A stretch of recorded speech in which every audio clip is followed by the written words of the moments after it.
আসাম পুলিচৰ ড্ৰাইভাৰৰ যোনটো ভেকেঞ্চি আছিলে সেই ভেকেঞ্চিটোৰ ৰিজাল্ট কাইলৈ মুকলি হ'ব 30 তাৰিখে এয়া আপোনালোকে দেখা পাইছে the result of the driving test skill taste of the above mention post will be uploaded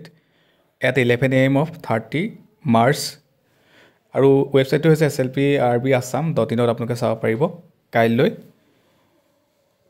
চ' ইয়াতে আছিলে 654টা পোষ্ট ড্ৰাইভাৰ কনষ্টেবলত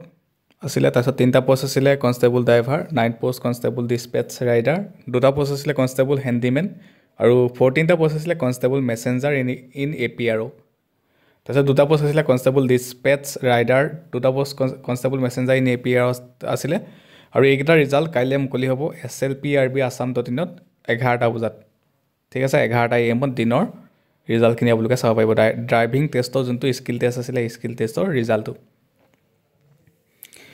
আৰু ইয়াতে উল্লেখ কৰা আছে যে written test for the above mention post will be held on 6 April 2025 আৰু ৰিটেন টেষ্টটো হ'ব 6 এপ্ৰিলত হ'ব eligible candidate can download the admit card চ' আপোনালোকে ডাউনলোড কৰিব পাৰিব 1 এপ্ৰিলৰ পৰা ডাউনলোড কৰিব পাৰিব আপোনালোকৰ এডমিট কাৰ্ডসমূহ 11টা বজাৰ পৰা 11 AM পৰা আৰু আপোনালোকে ডাউনলোড কৰিবলৈ এপ্লিকেশ্যন নাম্বাৰ বা নেমটো আৰু ডেট অফ বাৰ্থটো দি পেলাই ডাউনলোড কৰিব পাৰিব এইখন নটিচ আজি আহিছে আপোনালোকে দেখা পাইছে চ' ভিডিঅ'টো সকলোকে শ্বেয়াৰ কৰি দিব ধন্যবাদ